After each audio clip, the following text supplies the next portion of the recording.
Maayong gabi alang sa ato ang tanan mga kaigsuonan. Another night nga kita magkahiusa alang sa pagtuon sa pulong sa atong buhi nga Dios. Mga igsoon, ato ang pagasugdan ang ato ang Bible study for tonight pinaagi sa usa ka awit. Imo man ako, O Ginoo ko, nadungog kong tingog mo. Gitudloan ko nga sa gugma mo, makadul man ako. O Jesus, ipadul ako sa namatyan mo nga cross. O Jesus, ipadul nimo ako sa miling kilid mo. Gahina Jesus ug sangkapi ko alang sa buluhaton. Una sa gugma ug sa grasya mo, ug ikaw pagsundon ko. O Jesus, ipadul ako sa namatyan mo nga cross. O Jesus, ipadul nimo ako sa miling kilid mo.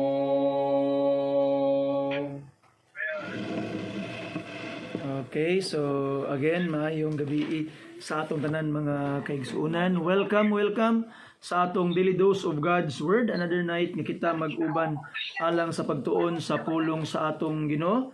And I encourage you to share our lessons every night para daghan pang mga katawhan ang makadungog ug makabot sa mga pulong sa Ginoo nga ato ang ginahisgutan mga kaigsuonan. So our text for tonight is found in the book of Joel chapter 2, and let us read only verses 12 paingon sa verse 14. Okay? So Joel chapter 2 verse 12 paingon sa verse 14 mga kaigsuonan sa atong mga Bible palihog. The Bible says, ingon pa ang pulong sa Ginoo, Joel chapter 2 verse 12 down to verse 14.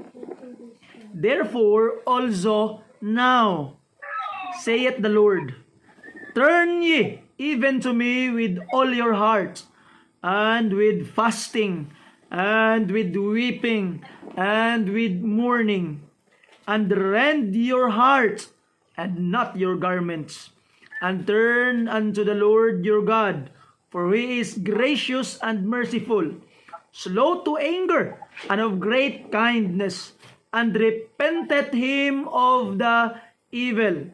Who knoweth if he will return and repent, and leave a blessing behind him, even a meat offering and a drink offering unto the Lord your God. Magampo ta.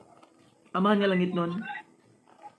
Kanimo kami nagduol sa makausap amahan, nagapangayo og grasya para kami Ginong Dios magmadaogon, magmalig-on sa amo ang mga kinabuhi, especially Lord, tonight as we learn your word, amo ang matun-an ang imong mga pulong Ginong Dios nga hinaot paunta, makahatag kanamo og mga pagtulun-an Ginoo nga mahimong magamit namo sa among adlaw-adlaw nga mga pagkinabuhi, mudasig kanamo og mulig-on sa among mga pagtuo.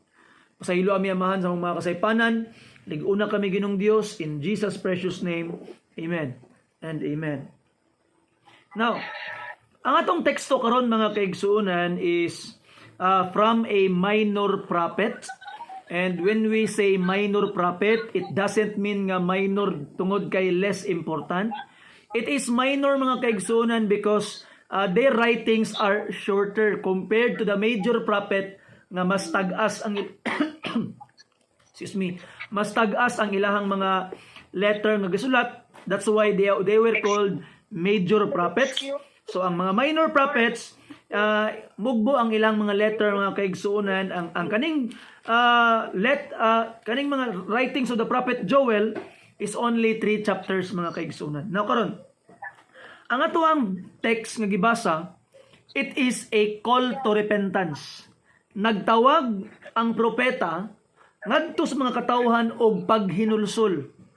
And at this very moment, nga ay catastrophe nga gakahitabo sa Israel, mga kaigsuonan, because of the sins that committed by the people. Naunsa maning nahitabo aning panahon na day, mga kaigsuonan.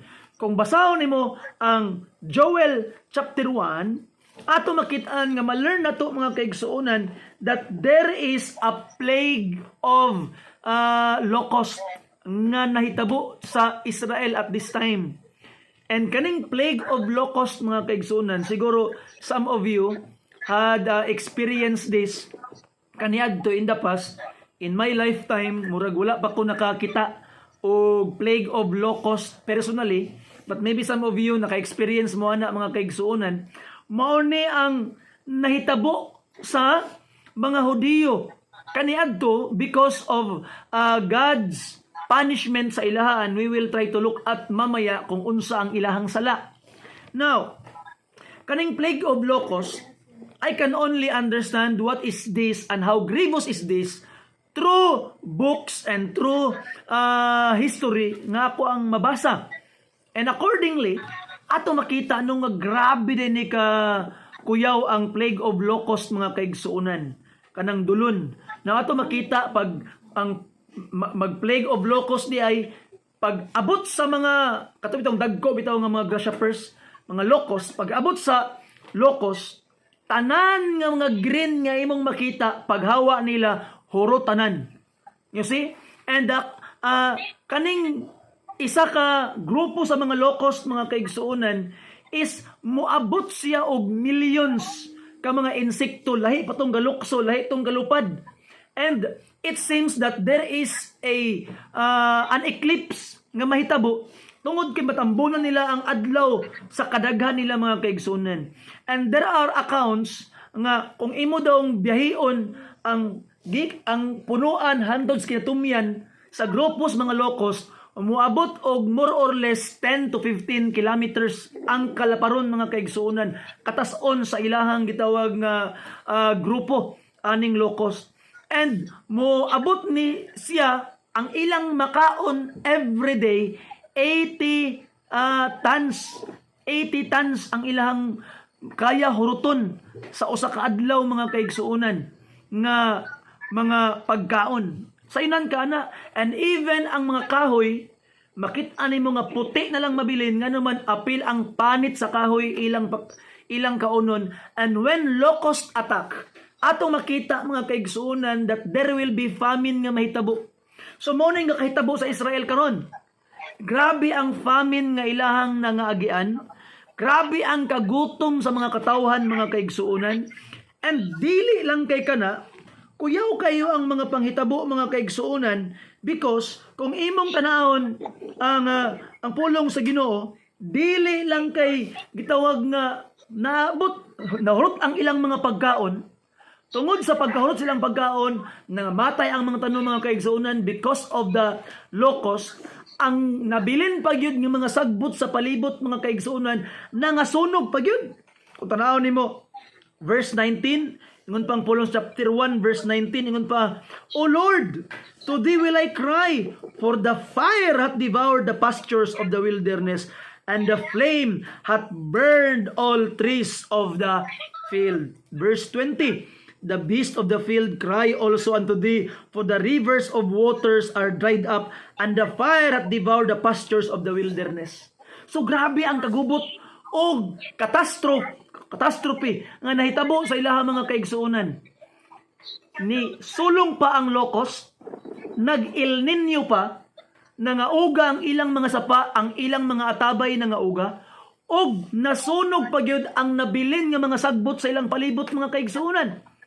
Sainan ka ana nga kalisod. Kung imagine nimo, grabe na ang tagutom, grabe na ang ilang mga pag-antos niining panahon na mga kaigsunan. And at this time, because of it, their worship to God was stopped. Ang ilang mga pagsimba, ang ilang mga pag-alagad sa Ginoo nangahunong tungod sa ilang kalisod.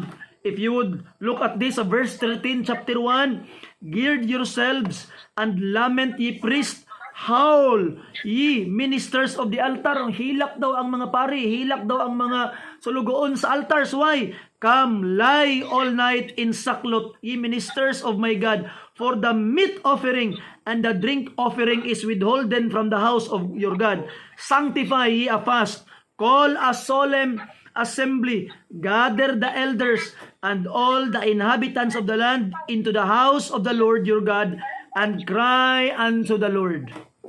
So ato makita mga kaigsuuna no, nga ang nahitabo aning panahon na di ay kuyaw ang mga panahon. Why?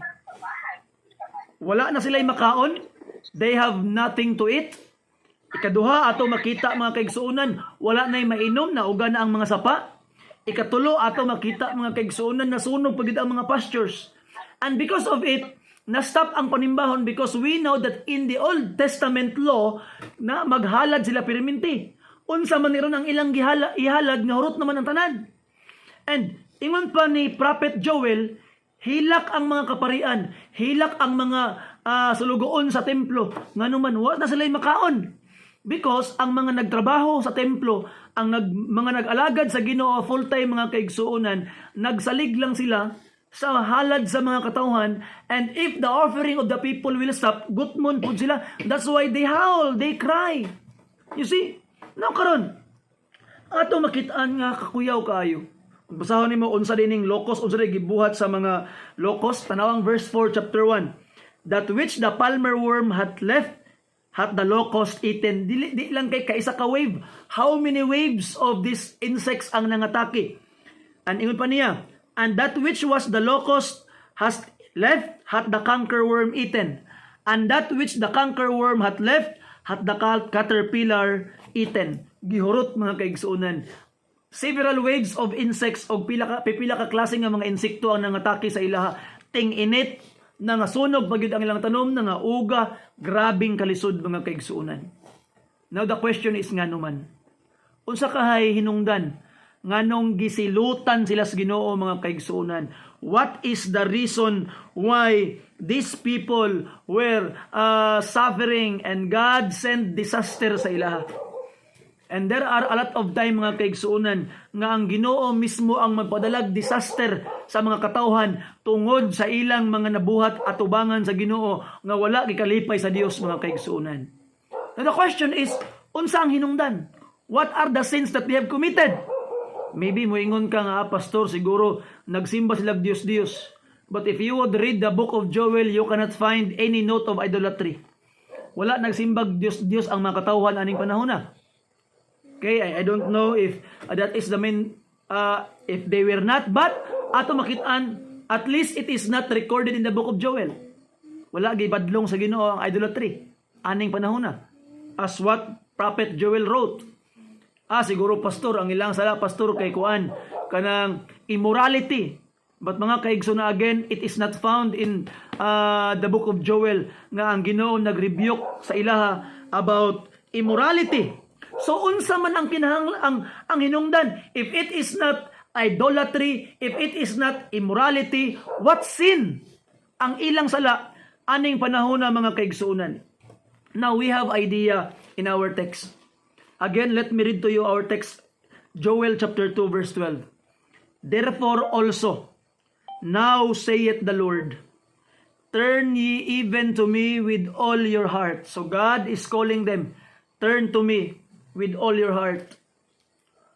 So ato makita day mga kaigsuunan nga ang mga katawhan aning panahon na, they have religion but they don't have relationship with God.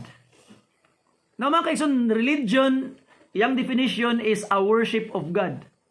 Now ato makitaan, ang kaning mga katawhan, they have a form of worship, naa sila'y pamaagis pagsimba, naa sila'y organization, naa sila'y mga rules, pero even though they have obeyed the rules of their religion, their heart are far from God. And ato makitaan mga kaigsuonan, the greatest enemy of God is religion.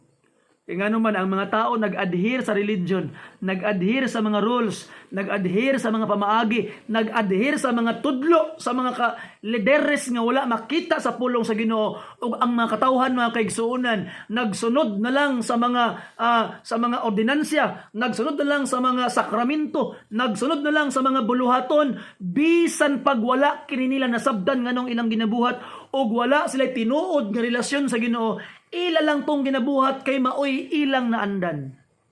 So mga kaigsuonan, nagasimba ba ka hangtod karon? Nganong nagaadto man ka sa nganong nagasimba man ka og nakig-uban sa katawan sa Dios alang sa pagdayeg sa Dios? Why are you in the church every Sunday? Is it because maulang ang imong naandan? Kaniadto pa sa among mga ginikanan, mao ni among ginabuhat, amo lang ginapadayon karon ang tradisyon. So ato makita ni galaygsoon, kalaban ka sa Dios. Ngano man, you are an enemy of God because you have religion but you don't have a relationship with God, and that is a big problem mga kaigsuonan. A big problem.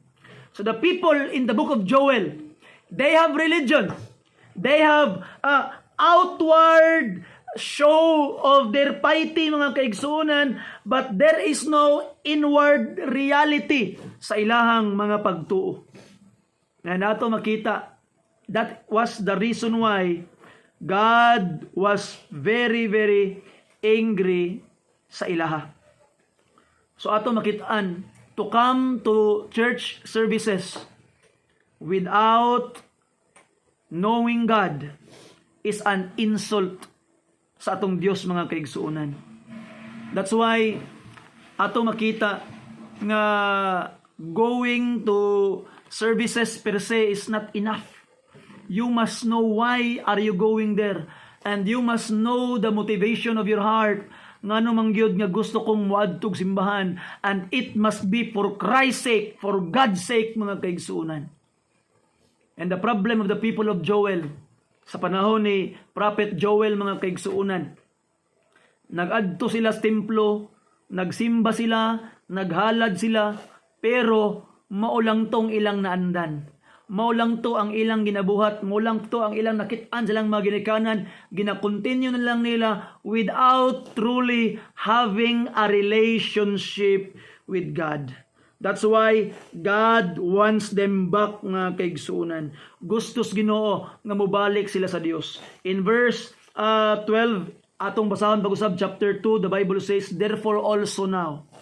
Di ba? Grabe ang ilahang mga kaguliyang nahitabo, grabe ang ilahang disaster o catastrophe nahitabo sa ilahang nation mga kaigsuonan.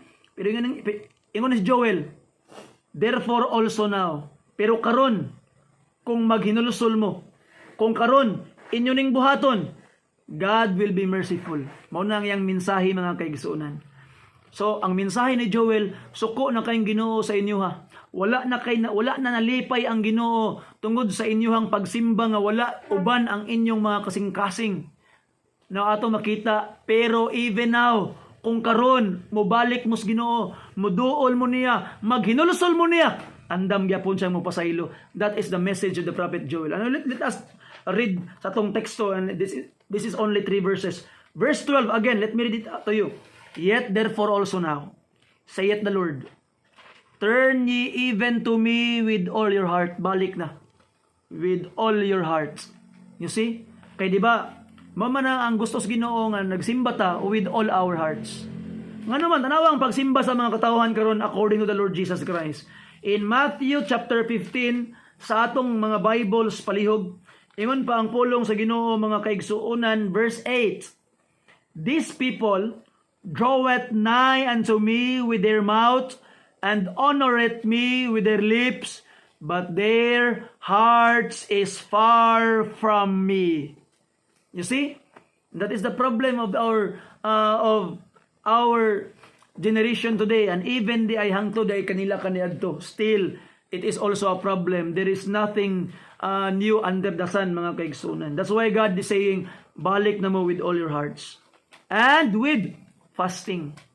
With fasting. And with weeping. And with mourning. Natanawa, di ba? Ang mga katawan sa Israel, they are no longer serious in their service to God.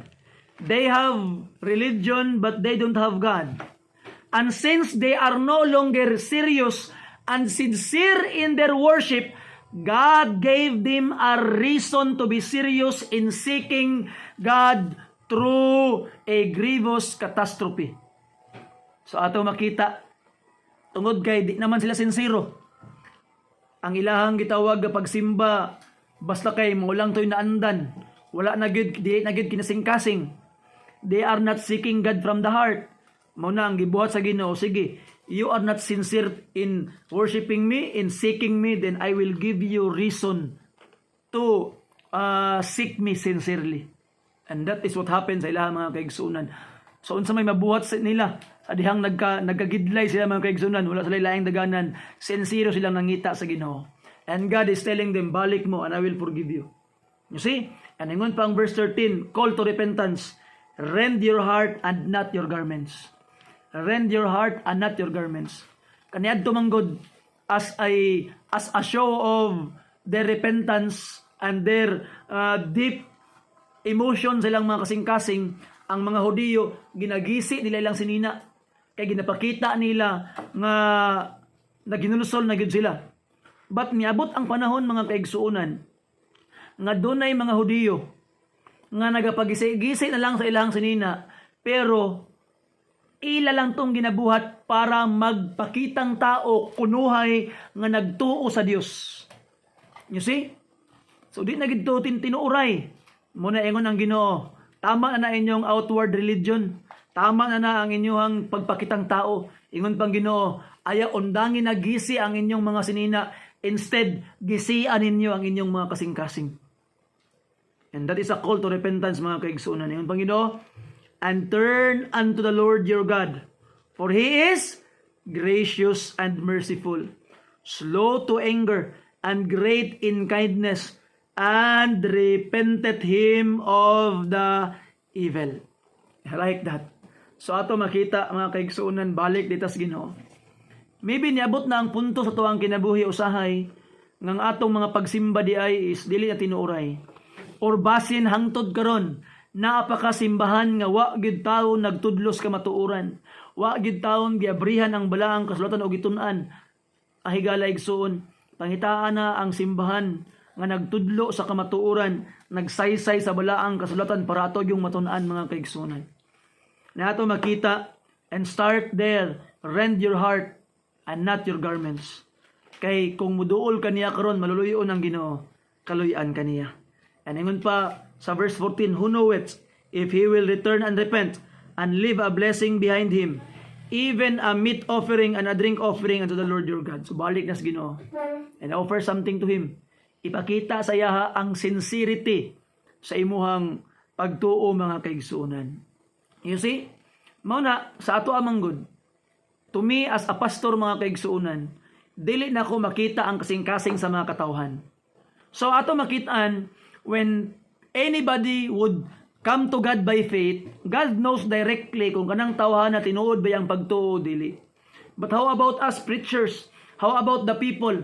Unsaon na to pagkabalo kung nagtuo bag dili? Pinaagi sa ilahang kasing-kasing o amda kita silang kasing-kasing. So ang ato ang judgment mga kaigsuonan, if those people truly believe is through their action. You see, to me, makaingon gid ko nga ang usa ka tawo kaning tawhana, makaingon gid ko nga murag sincero yang pagtuo, luwas gyud nganuman. Number 1, magpabaptize. Muduol sa simbahan, magpabautismo, following the Lord.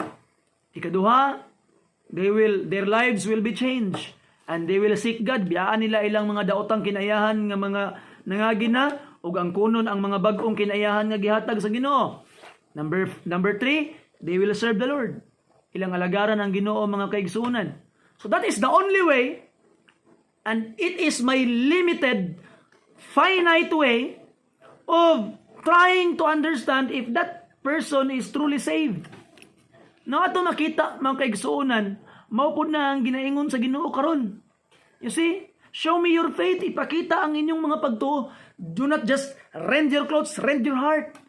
And because genuine faith will always manifest with outward action mga kaigsuonan. You see? Now karon, ang saad sa Ginoo nindot kaayo mga kaigsuonan. Kay kung maghinulso lang sila, mubalik lang sila, i-restore sa Ginoo ang tanang nangawala.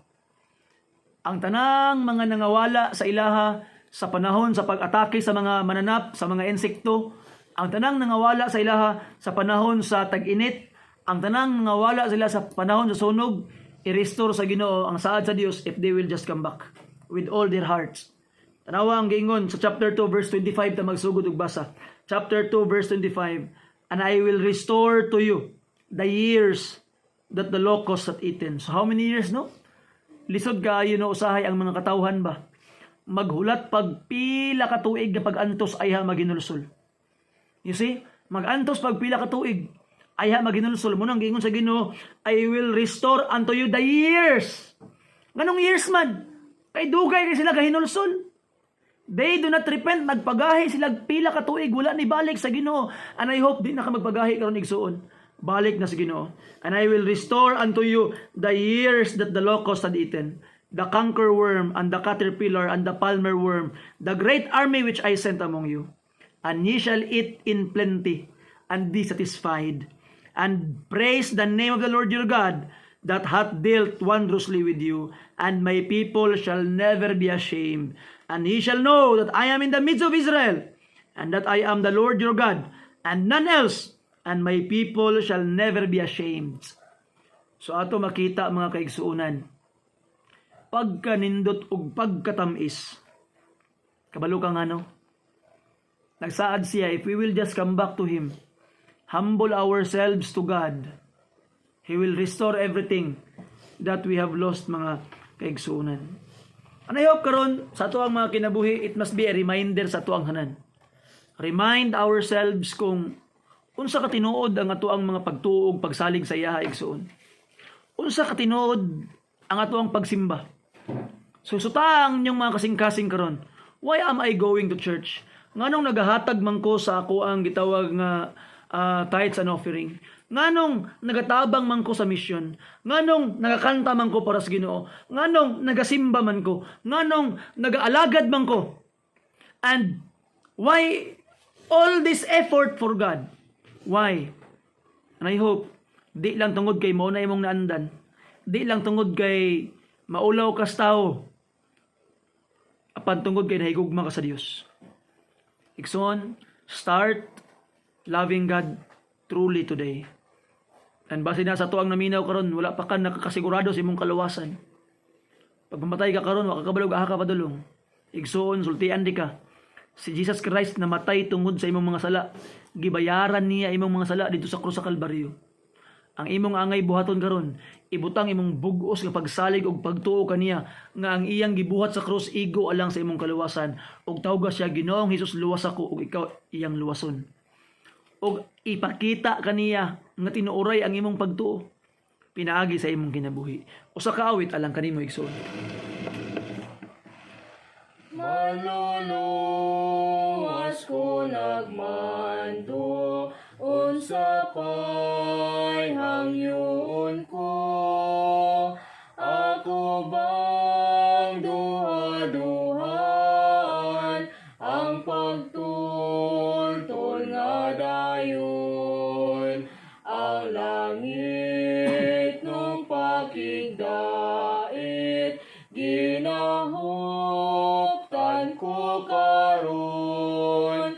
Kahing sayran ko sa hingpit, nga matarong si Jesus.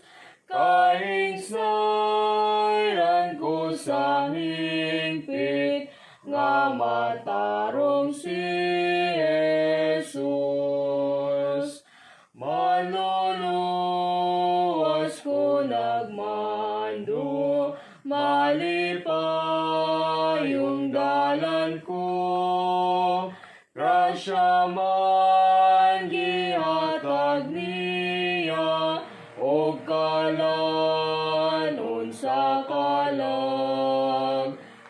bisan lawas ko maluya, o buhaon king kalag, may bato ko nga nakita, sa kalipay nagtubod.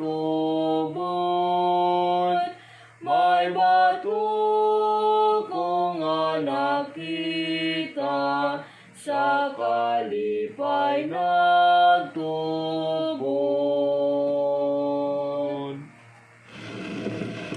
Amen. Salamat sa maong pag-awit. Magampo ta mga kaigsunan. Amahan nga langit nun, dalaygon ka ning takna sa kagabion. Salamat Lord sa pagpahinumdum ka namo amahan. Nga kinahanglan gayud nga ang among mga pagsimba amahan dili lang taman sa baba, dili lang taman sa mga pulong ng mga litok. Apan kinigikan sa among mga kasing-kasing tungod kami nahigugma sa among manluluwas. Tungod kami nahigugma kanimo Ginoo, ug among mga pagdaig alang gayud kanimo, dili lang kay alang kanamo. Salamat Ginoong Dios kay ikaw maghatag og kaligon kanamo, panalangin ang matag-usa ug himuha kining maong mensahe amahan nga mupukaw sa among mga pagtuo, mupukaw sa among mga kalag ug espiritu Ginoong Dios nga mas mahimo pang magmadasigon sa pagsimbag pag-alagad kanimo. Pasayloa kami sa mga kasaypanan nga nabuhat batok kanimo amahan. Sa ngalan ni Hesus among gi pangayo o gilauman nga madawat kining tanan. Amen and amen. Salamat og maayong gabi sa tanan. Amen.